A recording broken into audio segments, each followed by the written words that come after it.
फिलिस्तीन में इजराइल का मासूम फिलिस्तीनियों का कत्लेआम जारी है। साथ ही जारी है अमेरिका का इजराइल को अंधा समर्थन। दुनिया के किसी भी हिस्से में अगर जुल्म हो रहा हो तो वहां की सरकार का तख्ता पलटने तक पहुंच जाने वाला अमेरिका आखिर इजराइल की क्रूरता पर खामोश क्यों हो जाता है? और सिर्फ इतना ही नहीं, मासूम फिलिस्तीनियों को जिन मिसाइलों, बम, गोलों और रॉकेटों से रोज मारा जाता है वो भी अमेरिका से ही आते हैं। आखिर ऐसी क्या मजबूरी है अमेरिका की? और भी बहुत कुछ है, सत्ता और पैसे का खेल। तो अगले 15 मिनट तक बने रहिए हमारे साथ।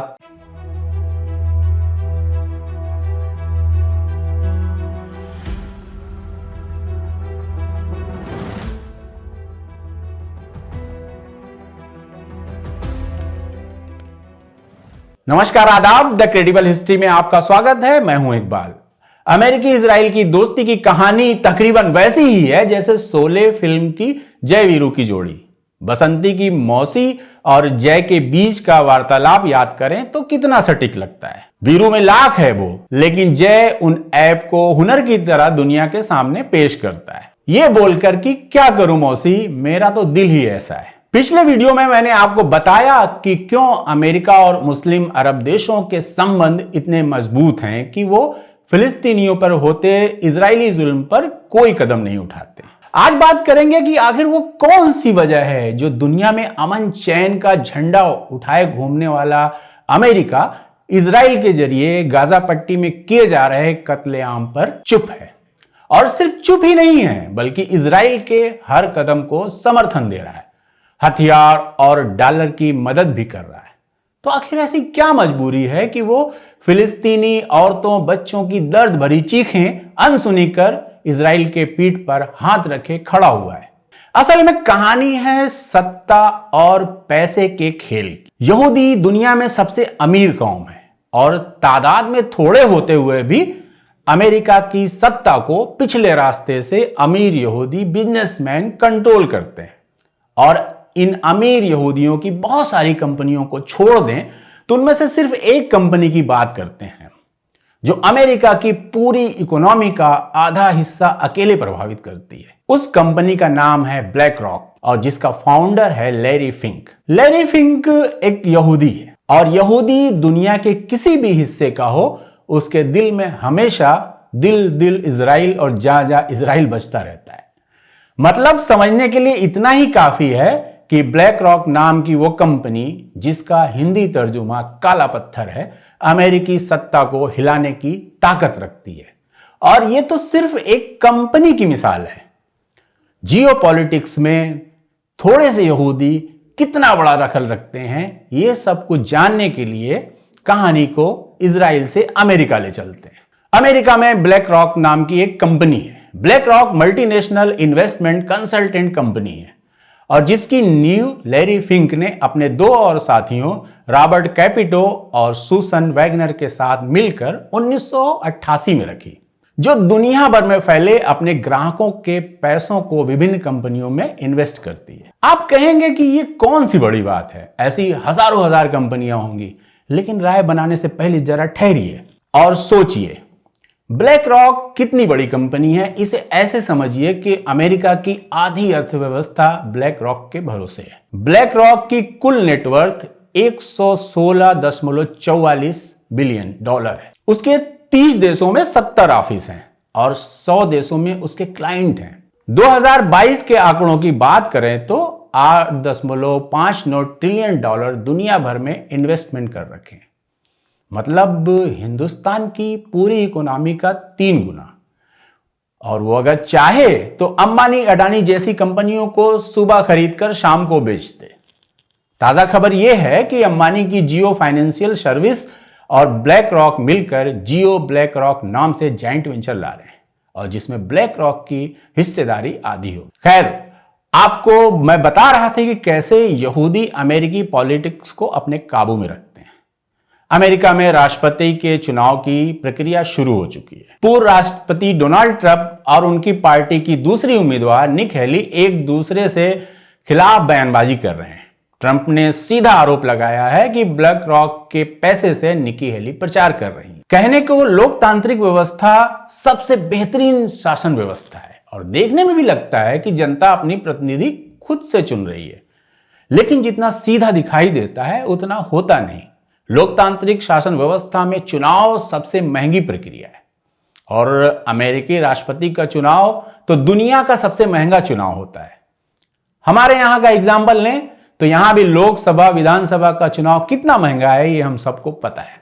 कहने को लोकतंत्र है, लेकिन एक आम आदमी अगर अपनी जनता का प्रतिनिधि बनने के लिए चुनाव में खड़ा होना चाहता है तो वो सोच भी नहीं सकता, क्योंकि ये चुनाव कोई लाख, 2 लाख, 5 लाख में नहीं लड़े जाते, ये संख्या करोड़ों में होती है।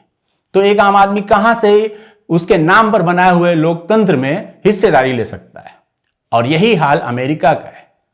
चुनाव से पहले ही दोनों प्रमुख पार्टियां पैसा इकट्ठा करने में लग जाती हैं और यह भी देखा जाता है कि कौन उम्मीदवार कॉर्पोरेट वर्ल्ड से ज्यादा पैसे ला सकता है।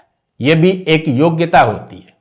ऐसे में ब्लैक रॉक और लैरी फिंक जैसे पर्दे के पीछे से आते हैं और अपने पसंद के उम्मीदवार पर अंधा पैसा झोंक देते हैं और उनकी इमेज बिल्डिंग करते हैं। देखने में वो उम्मीदवार अमेरिका के लिए एक बेहतरीन भविष्य की बातें करता है, लेकिन वो आखिरकार उन पैसे वालों के लिए ही काम करता है। जीतने के बाद यहूदी लॉबी अपने सपनों के मुल्क इजराइल के लिए अपना प्रतिनिधि अमेरिकी राष्ट्रपति के रूप में अमेरिकी संसद में बैठा देते। इसके अलावा ब्लैक रॉक अमेरिकी अर्थव्यवस्था का एक ऐसा खंभा है जिसमें अमेरिकी कंपनियों में करीब 50% पैसा ब्लैक रॉक के जरिए लगा होता है। वो एप्पल हो, फेसबुक हो, टेस्ला हो, आप इन कंपनियों की हिस्सेदारी देखेंगे तो ब्लैक रॉक एक बड़ा हिस्सा अपने पास रखे हुए होता है, यानी इनमें इन्वेस्टमेंट किए होता है।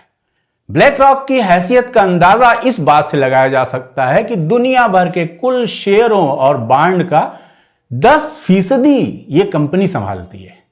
मतलब ये एक छोटी बात नहीं है कि पूरी दुनिया की इकोनॉमी का 10% इनके पास है, ये उसको हैंडल करता और दुनिया की हर बड़ी कंपनी में इनका हिस्सा है। इसलिए इसे दुनिया का सबसे बड़ा शैडो बैंक कहा जाता है। मार्केट कैप के लिहाज से देखें तो दुनिया की सबसे बड़ी कंपनी एप्पल में ब्लैक रॉक की हिस्सेदारी 6.5% है, फेसबुक में भी 6.5% है, जेपी मॉर्गन चेज में 6.5% है, डाइचे बैंक में 4.8% हिस्सेदारी है और गूगल की पेरेंट कंपनी अल्फाबेट इंक में भी ब्लैक रॉक का 4.48% स्टेक है। फोर्ब्स मैगजीन के अनुसार अप्रैल 2022 में लैरी फिंक की कुल संपत्ति $1 बिलियन। ये दुनिया के बहुत बड़े अमीरों में नहीं आते हैं, क्योंकि ये इनकी पर्सनल संपत्ति की बात हो रही, $1 बिलियन। अब आपके दिमाग के जाले साफ हो रहे होंगे, समझ में आ रहा होगा कि अमेरिका और इजराइल का ये नाजायज रिश्ता इतना मजबूत क्यों है। इसके अलावा दुनिया भर के समाचार पत्र और मीडिया हाउस पर भी यहूदियों ने अपना दबदबा बनाए रखा है।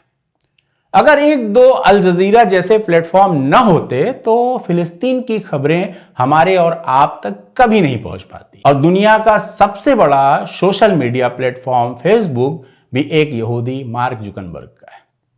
वहां फिलिस्तीन से संबंधित एक ईमानदार पोस्ट आप लिख कर देखिए और उसका हश्र भी देख लीजिए। एक आपके खाने के और आपकी पार्टी के फोटो पे तो हजारों व्यू आ जाएंगे, लेकिन एक ईमानदार और निष्पक्ष तरीके से लिखी गई इजराइल और फिलिस्तीन की पोस्ट पर 10-20 लाइक आपको नहीं मिलेंगे। और सिर्फ अमेरिका ही नहीं, जियोपॉलिटिक्स को प्रभावित करने वाला हर बड़ा देश यहूदी पैसे और दिमाग से प्रभावित मिलेगा। ब्लैक रॉक की बात करें तो यह सिर्फ व्यापारियों को सेवाएं नहीं देती, छोटे बड़े देश अपना पैसा इन्वेस्ट करने के लिए इनकी सेवाएं लेते हैं। हमारा देश हिंदुस्तान का सपना $5 ट्रिलियन की इकोनॉमी बनाने का है और फिलहाल हम $3 ट्रिलियन में खेल रहे हैं। वहीं एक यहूदी की बनाई कंपनी अकेले दम पर $10 ट्रिलियन की हैसियत रखती है, यानी हमारी औकात से 3 गुना। तो कौन उनकी मुखालफत करेगा सिवाय उनके जो पहले से ही गरीब हैं, जैसे फिलिस्तीन, यमन के हूथी, लेबनान का हिजबुल्ला और ताजा ईरान। जुल्म के खिलाफ इंसाफ की कहानी पहले भी बेमानी थी।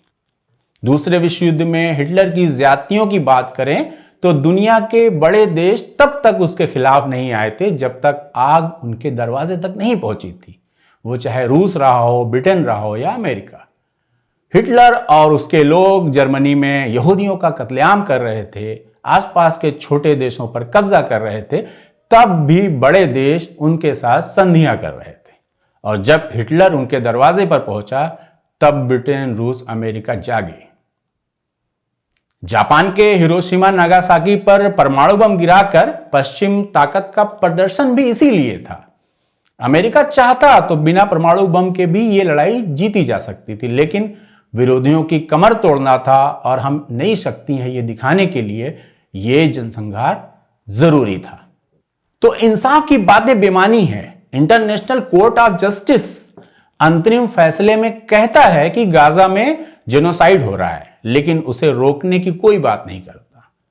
संयुक्त राष्ट्र संघ युद्ध रोकने का प्रस्ताव लाता है, अमेरिका उसे वीटो कर देता है। तकरीबन 4 महीने से लगातार गाजा के फिलिस्तीनी बच्चे, औरतें और जवान जान गंवा रहे हैं। उसके कुछ पड़ोसी गरीब मुल्कों के अलावा कोई उसके साथ खड़ा नहीं दिखाई देता।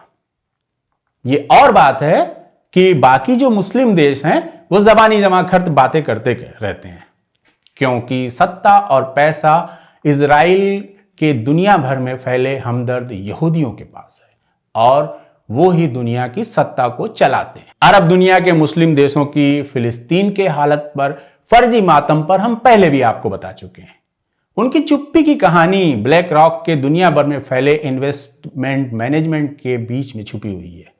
यह यहूदी इसराइल परस्त कंपनी इन देशों के भी पैसों को बढ़ाने की तरकीब भी इन्हें बेचती है। अमेरिका में ब्लैक रॉक के खिलाफ लगातार आवाजें उठती रहती है। ये आवाजें वहां की जनता और इंसाफ परस्त लोगों के जरिए उठाई जाती है। द पीपुल फोरम नाम का एक गैर राजनीतिक संगठन लगातार फिलिस्तीन में हो रहे जनसंहार के खिलाफ आवाज उठाता रहा और तकरीबन 10,000 लोग टाइम स्क्वायर पर इकट्ठे हुए और ब्लैक रॉक की इसराइल परस्त नीतियों का विरोध किया, जिससे इस भीमकाय कंपनी, जो अपने आप में सरकार है, का चेहरा खुलकर सामने आ गया।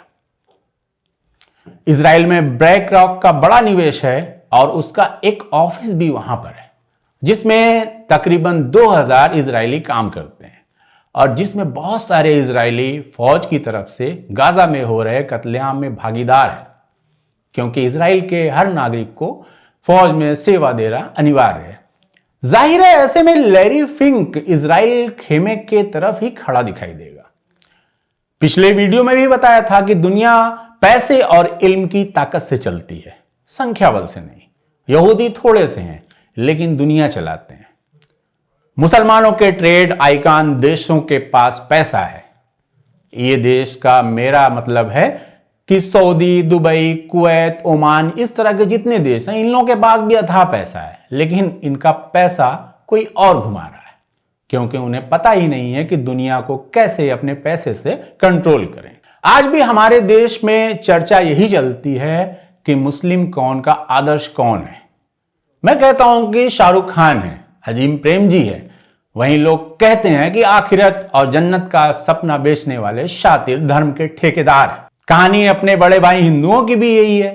वो एक मंदिर का उद्घाटन कर और दूसरे के तहखाने में पूजा कर खुश हैं, क्योंकि इससे छोटे भाई को ताकत दिखाकर सीना चौड़ा होता है। जमीन पर 80 करोड़ फ्री का राशन लेने वाली भीड़ है जिनके पास रोजगार नहीं है और सरकार इसे एक तमगे की तरह आम जनता को दिखाती है। वहीं दुनिया को चलाने वाले के टूल अपने यहां पर भी हैं, जिन्होंने आम जनता को मंदिर मस्जिद में व्यस्त रख ब्लैक रॉक से धंधा कर रहे हैं और डॉलर छाप रहे हैं। इसमें अंबानी भी हैं और सऊदी के प्रिंस भी हैं। गरीब गाजा के फिलिस्तीन खंडहर हो चुके अपने घरों में 2 वक्त की रोटी और इलाज को तरस रहे हैं। अमेरिका इजराइल पर तब भी खामोश था और आगे भी रहेगा, क्योंकि ब्लैक रॉक तो वजह है ही, साथ ही अरब का शक्ति संतुलन भी है, जिसके जरिए मुसलमान अरबों पर नकेल लगाने के लिए इजराइल भी जरूरी है। दूसरे विश्व युद्ध के जर्मनी में होलोकास्ट में मारे गए लाखों यहूदियों के वंशज आज अपने आश्रयदाताओं को ही मार रहे हैं। स्कूल में पढ़ी बाबा भारती, उनके घोड़े और डाकू खड़क सिंह की आदर्शवादी कहानी हार की जीत अगर आज लेखक सुदर्शन जी दोबारा लिखते तो कुछ और होती। खानाबदोश चंगेज खान ने लाशों की मीनार बनाई तो कह सकते हैं कि वो जाहिलियत का दौर था, लेकिन अमेरिका ने हिरोशिमा नागासाकी पर परमाणु बम गिराया, हिटलर ने यहूदियों का होलोकॉस्ट किया और हमारी पीढ़ी फिलिस्तीन का सामूहिक जनसंहार देख रही है। ये सब जाहिलियत की वजह से नहीं है, पावर, पैसा और पॉलिटिक्स की वजह से हो रहा है। तो दोस्तों, जियो पॉलिटिक्स यानी विश्व राजनीति में 2 और 2 4 कभी नहीं होते। हमेशा 7 8 या 1.25 और 1.5 कैलकुलेट किए जाते हैं। और इस कैलकुलेटर में बैटरी किसकी लगी है और बटन कौन दबा रहा है, ये मायने रखता है। तो आज के वीडियो में इतना ही।